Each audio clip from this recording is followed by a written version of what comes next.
guys, how are you? Fine. मैं प्रीता पहचान class में प्रीता कुमारी झा आज लेके आई हूँ आपके शेड्यूल के अनुसार क्षितिज भाग 2। ठीक है, आज हम गद्य खंड के बारे में जानेंगे। गद्य खंड थोड़ा हमारा पीछे चल रहा है, तो आज मैं गद्य खंड का एक पाठ लेके आई हूँ। आज क्षितिज भाग 2 में क्लास 10 CBSE NCERT जिसमें मैं लेके आई हूँ पाठ 2 बाल गोविंद भगत। ठीक है, यह एक प्रमुख रेखा चित्र है हमारा रामवृक्ष बेनीपुरी जी का। और मैं आपको बता दूं कि रेखा चित्र में रामवृक्ष बेनीपुरी जी को महारत हासिल है। अब ये रेखा चित्र क्या होता है? यह हिंदी साहित्य की एक विधा है। रेखा चित्र के माध्यम से हम किसी व्यक्ति विशेष का पूरा जो व्यक्तित्व है वो शब्द के माध्यम से लिखते हैं। ठीक है, शब्द चित्र कह लीजिए, रेखा चित्र कह लीजिए, पूरा व्यक्तित्व उस प्रसंग में लिख दिया जाता है अच्छी तरीके से। और इसमें मैंने बताया कि इनको एक अलग ही अंदाज इनका रामवृक्ष बेनीपुरी जी का था, जो पूरे हिंदी साहित्य में बहुत पसंद किया गया और एक अलग शैली इन्होंने विकसित की। ठीक है, तो आज के इस पाठ में हम जानेंगे कवि परिचय रामवृक्ष बेनीपुरी जी का, जो आधुनिक काल के एक सशक्त कवि थे। उन्होंने एक नए रूप में, एक नए अंदाज में समाज को देखा, प्रकृति को देखा और नए रूप में साहित्य रचना की। और उनकी जो रचनाएं अगर आपने पढ़ी भी होगी और उनको पढ़िएगा तो आपको एक अलग प्रसंग, अलग रूप दिखाई पड़ेगा। गेहूं और गुलाब में गुलाब से ज्यादा उन्होंने किसको महत्व दिया है? गेहूं का दिया है। चिता के फूल, मतलब कि सोचिए कि उनकी नजरें कहाँ कहाँ चली जाती हैं और एक नया रूप, नया मतलब कि एक नई विषय वस्तु उनके लेखन में दिखाई पड़ती है हमें। अब इसी पाठ में देखिए एक ऐसे व्यक्तित्व की चर्चा इसमें की गई है जो कि एक साधारण होते हुए भी असाधारण व्यक्तित्व का रूप हमारे सामने प्रस्तुत करते हैं। और रामवृक्ष बेनीपुरी जी ने एकदम सीधे अर्थ में उनका परिचय दिया है, लेकिन एक अलग और विशेष रूप हमें दिखाई पड़ता है बाल गोविंद भगत जी का। तो ये एक चमत्कारिक रूप हमारे लेखक का है। तो पहले हम कवि परिचय में उनका एक साधारण परिचय जान ले। उनका जन्म, उनका नाम रामवृक्ष बेनीपुरी, मूल नाम उनका रामवृक्ष बेनीपुरी था। बेनीपुरी उनके गांव, जो बेनीपुर गांव था, उन्हीं के नाम से वो बेनीपुरी के नाम से प्रसिद्ध हुए। ठीक है, उनका जन्म 23 दिसंबर 1899 गांव बेनीपुर, जिला मुजफ्फरपुर, बिहार में हुआ था। ठीक है, यही बेनीपुर की मैं चर्चा कर रही थी। इनके गांव के नाम से ही उनके नाम में बेनीपुरी जुड़ गया। ठीक है, उनके माता पिता की मृत्यु बचपन में ही हो गई थी और क्या कहते हैं, उन्होंने शुरुआत में बहुत कष्ट देखे हैं। बहुत ही कठिनता के साथ उनका जीवन आगे बढ़ा और इसी कठिनता ने उनके अंदर बहुत सारे संयम को जन्म दिया और उस संयम में उनकी लेखनी ने हिंदी साहित्य में एक जादू सा का रूप प्रस्तुत किया है। ठीक है, अब उनके पिता फूलचंद्र जी थे। उनकी भाषा जो थी खड़ी बोली हिंदी थी, क्योंकि ये आधुनिक काल के कवि थे। उस समय तक हमारी हिंदी नए रूप में प्रस्तुत होने के लिए तैयार थी, इसलिए इनकी भाषा शुद्ध खड़ी बोली और हिंदी थी। ठीक है, साहित्य, इन्होंने बहुत सारे साहित्यिक आंदोलन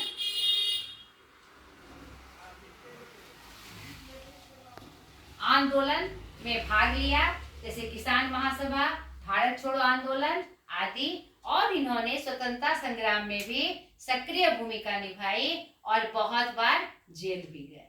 ठीक है, विभिन्न क्रांतिकारियों के साथ, विभिन्न देशभक्तों के साथ इन्होंने सक्रिय भूमिका निभाई।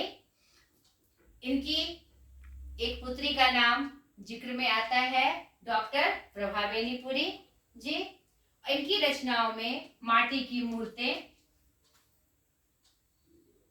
जंजीरें और दीवार, चिता के फूल, गेहूं और गुलाब, मील के पत्थर आदि बहुत प्रमुख स्थान इनका जो पूरा साहित्य और पूरी जो रचना है 8 भागों में बेनीपुरी रचनावली के नाम से संकलित है। ये आप याद रखिएगा, इनकी जो पूरी रचना है बेनीपुरी रचनावली, बेनी के नाम से 8 भागों में, कितने भागों में? 8 भागों में संकलित है बेटा, ये भी आपको याद रखना है। अब हम जाने पाठ परिचय कि इस पाठ में उन्होंने कौन सी बातें, कौन सी अलग बातें हमें दी है। और आपको पता है कि पाठ में कोई विषय वस्तु आती है तो उसमें कोई ना कोई संदेश होता है।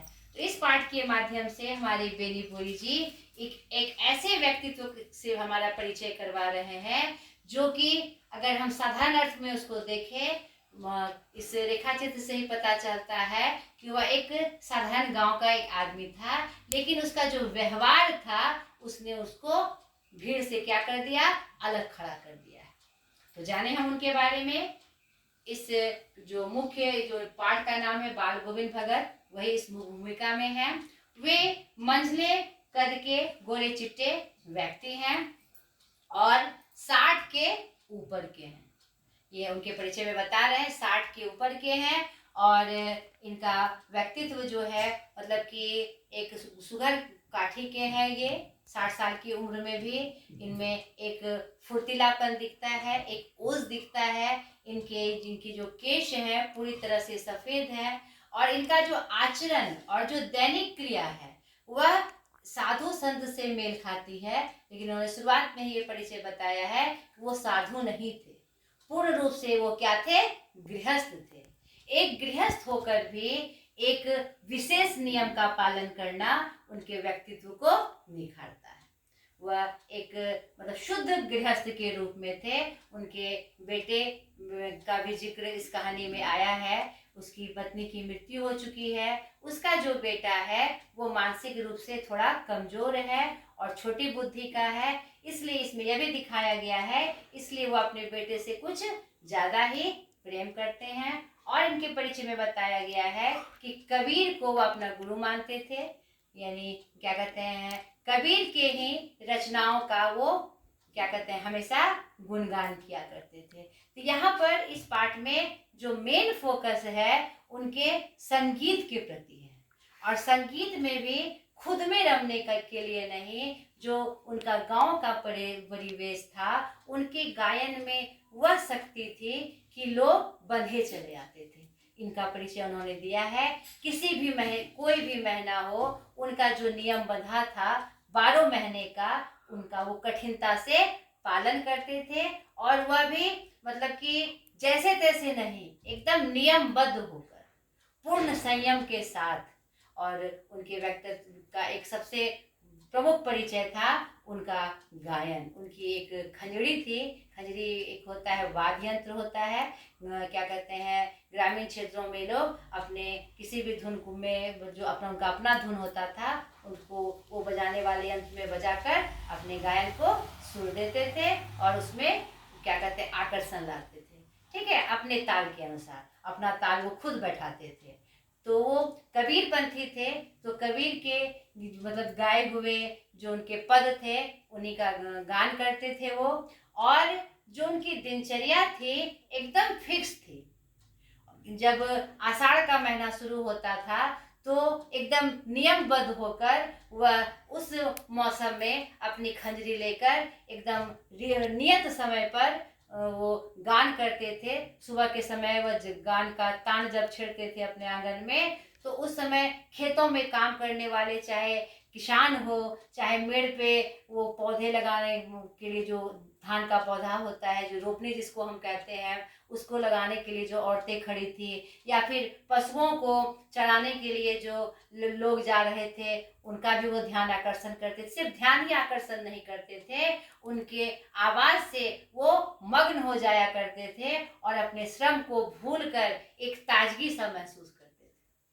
ठीक है, भादों के महीने में भी जब पूरा मतलब कि अंधेरा फैला रहता था, पूरा सन्नाटा फैला रहता था, उस समय भी उनके उनका जो खंजरी और उनका जो गायन था आकर्षण का केंद्र बनता था और पूरा गांव उनको सुनने के लिए उत्साहित रहता था। यानी ये बार बार इसका जिक्र कर रहे हैं, आगे भी वो जिक्र करते हैं हमारे लेखक रामवृक्ष बेनीपुरी जी कि जब उनका कार्तिक का महीना आता था एक विशेष नियम का वो पालन करते थे गंगा स्नान का, और जो कि 30 किलो कोस उनसे उनके घर से दूर था। और क्या कहते हैं रोज हर कार्तिक से लेकर फागुन तक नित्य गंगा में जाकर स्नान करना और फिर नियमबद्ध होकर एकदम नियत समय पे ठीक समय पर आंगन में पूरब दिशा की तरफ मुंह कर वह गायन का काम करते थे और उस गायन से आकर्षित होकर पूरा गांव एकदम एक नई ऊर्जा से भर जाता था। तो ये लेखक जो दिखा रहे हैं तो एक तरफ वह साधारण आदमी जो किसी विशेष ना पद पे है ना ही किसी विशेष स्थान को रखता है अपने समाज में, लेकिन उसमें एक ऐसा विशेष गुण है जो पूरे गांव को अपने आप में बांधे रखता है। नहीं तो ये बहुत प्रभावित किया था हमारे लेखक को, जो उन्होंने अपनी लेखनी में उनको स्थान दिया। एक साधारण व्यक्ति भी हमारे आकर्षण का केंद्र हो सकता है। एक साधारण व्यक्ति में भी वो सारे गुण हो सकते हैं जो कि एक प्रखर और क्या कहते हैं सुदृढ़ कलाकार में होता है। ये इनके तरफ वो इशारा कर रहे हैं और नियमबद्ध ऐसे कि अच्छे अच्छे लोग जो निष्ठा और नियम का पालन करते हैं वह भी हतप्रभ रह जाए। उनको कोई टोकने वाला नहीं, कोई ऐसा विशेष काम नहीं था जिसको पालन करना उनके लिए एकदम जरूरी था कि आपको करना ही है, ऐसा कोई नियम नहीं था। फिर भी वो खुद में संतुष्टि के लिए वो कड़े रूप में नियत समय पर अपने नियम का पालन करते थे। तो यह भी हमें सीख दी जाता है कि नियम कितना जरूरी है। जीवन में नियम का होना बहुत जरूरी है। अगर नियम और अनुशासन से हम चले तो एक नया व्यक्तित्व बन के हम समाज के सामने आते हैं। जैसे कि एक साधारण रूप में बाल गोविंद भगत एक साधारण आदमी था, लेकिन एक अलग व्यक्तित्व हमारे लेखक को दिखाई दिया और वास्तव में वो अलग व्यक्तित्व था। उनका एक और प्रसंग उन्होंने अपने इस लेखन में दिया है कि संगीत के प्रति उनको इतना लगाव था और जो रियलिटी है, जो यथार्थ है, उसका दर्शन उनके जीवन व्यवहार में मिलता है। इसी क्रम में वो बताते हैं कि उनकी बेटी की मृत्यु हो जाती है, जो कि किसी पिता के लिए एक बहुत बड़ा दुख है। बहुत बड़ा दुख है ना, लेकिन वो इस बात को जानते हैं, वो परमात्मा के परम भक्त थे। वो जो नियम और अनुशासन का पालन करते थे तो वह पूरा किससे संबंधित था? उस सर्वशक्तिमान सत्ता के प्रति। उन्हें पता था कि कोई ऐसी शक्ति पुंज है। वो कबीरदास थे तो निगुण भक्ति को वो मानते थे। कोई तो एक शक्ति पुंज है जो इस दुनिया को चला रही है, अनुशासनबद्ध कर रही है। अगर हम अनुशासन में जीते हैं तो फिर अपने आप में एक महसूस होता है कि हम क्या हैं। नहीं, उन्होंने जीवन भर उसको नहीं छोड़ा और जीवन भर उसके प्रति वो समर्पित रहे। उसकी मृत्यु होने के बाद वे रोते नहीं हैं। पूरा गांव उन्हें समझाता है, अरे तुम्हें क्या हो गया? सब उन्हें पागल तक कह देता है, लेकिन वो अपनी बहू को भी समझाते हैं। वो जो बहू जो उनकी रोते रहती है तो वो उनको समझाते हैं, क्यों रोती हो? वो ये तो परमात्मा में मिल गया, ये परमात्मा के पास चला गया, जहाँ उसका जगह था वहां चला गया। रो नहीं, शांति से जाने दो। नहीं, यह उत्सव का समय है, ये हमें खुशी होनी चाहिए कि यहाँ जो क्या कहते हैं मानव शरीर का जो चक्र है, काल चक्र, जीवन चक्र, उससे वह मुक्त हो गया और परमात्मा के शरण में चला गया। ये विश्वास था उनका। एक साधारण व्यक्तित्व में ये विश्वास कहाँ से आया? तो निश्चित रूप से वो एक विशेष व्यक्तित्व के धनी थे। एक और प्रसंग आता है इसमें कि क्या कहते हैं बहुत ही एक समाज को एक बहुत ही क्या कहते हैं रिप्रेजेंट करने वाला इस प्रसंग है कि सारा क्रियाक्रम जब उनके बेटे का खत्म हो जाता है तो अपनी बहू को उसके भाई के साथ कर देते हैं। बहू के बार बार रोकने पर कि नहीं, बुढ़ापा में आपको एक गिलास पानी कौन देगा, कौन पूछेगा आपको, कौन अन्न जल देगा आपको। वो कहता है कोई बात नहीं, वो हो जाएगा, लेकिन तुम्हारा जीवन में बर्बाद नहीं कर सकता हूँ। और उसके भाई से कहता है कि इसकी दूसरी शादी करवा देना। तो सोचिए कि वो साधारण आदमी को पता है कि क्या कहते हैं, समाज की जो कुरीतियां हैं, एक कैसे वह जीवन निर्वाह करेगी।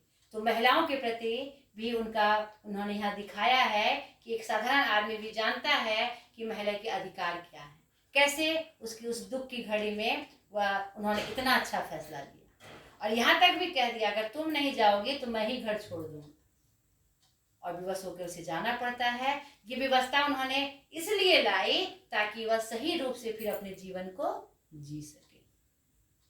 ठीक है। और क्या कहते हैं, उसी नियम में कोई भी घटना चक्र हो, उसी जिस तरह से वो शुरू से नियम में बंधे रहते थे, और उनका संगीत साधना 12 महीने में जो अलग अलग उनका नियम था, अलग अलग तरीके से वो जो साधना किया करते थे, वह क्रमबद्ध चलता ही रहा उनके अंतिम समय तक। अंतिम समय में मतलब कि गांव वाले एकदम इंतजार करते थे कि कब उनका गायन शुरू हो। यानी कुछ तो मतलब विशेष आकर्षण था जो लोग प्रभावित हुआ करते थे और उनका वेट किया करते थे कि उनका गायन हो। नहीं, और उन्होंने अंत तक ये क्रम जारी भी रखा। और फिर इस प्रसंग में यह भी दिखाया गया है कि उनका अंत समय आता है और वह इस दुनिया से विदा हो जाते हैं। तो उनके जाने के बाद जो उनकी कमी है पूरे समाज को महसूस होती है। तो इस तरह से वह पूरे पाठ में उनका एक चित्रण बाल गोविंद भगत जी का वो करते हैं और हमें ये संदेश देते हैं कि कैसे एक साधारण रूप में रहकर भी हम समाज को एक अच्छा संदेश दे सकते हैं, बशर्ते कि हम नियमबद्ध हो और समय का ध्यान रखते हो। ठीक है, ये बाल गोविंद भगत जी का परिचय था। पहले इस पाठ को आप पंक्तिबद्ध होके एक एक पंक्ति को अच्छे से पढ़ना है और बाल गोविंद भगत जी का जो उन्होंने चित्रण किया है उसको महसूस करने की आवश्यकता है। मैंने पूरा सारांश के रूप में आपको पूरा बता ही दिया, फिर भी आप अगर उनके पाठ को पढ़िएगा तो और भी अच्छे से आपको उनके व्यक्तित्व का परिचय प्राप्त होगा। तो ये आज तक का इनकी व्याख्या थी इस पाठ की। अगले वीडियो में इसके प्रश्न उत्तर के साथ, अभ्यास के साथ मैं हाजिर होंगी। तब तक आप लोग के लिए होमवर्क है, इस पाठ को पुनः दोबारा अच्छे से पढ़ना है। मैंने सारांश बताया, अगर आपने पढ़ा भी है तो फिर से एज ए होमवर्क आपको इसको पढ़ना है, ताकि जब आप इसका अभ्यास बनाएं तो पूरी तरह से स्पष्ट होकर आपके दिमाग में उसका आंसर अंकित हो जाए। ठीक है बेटा, है आज तक के लिए इतना ही। बाय।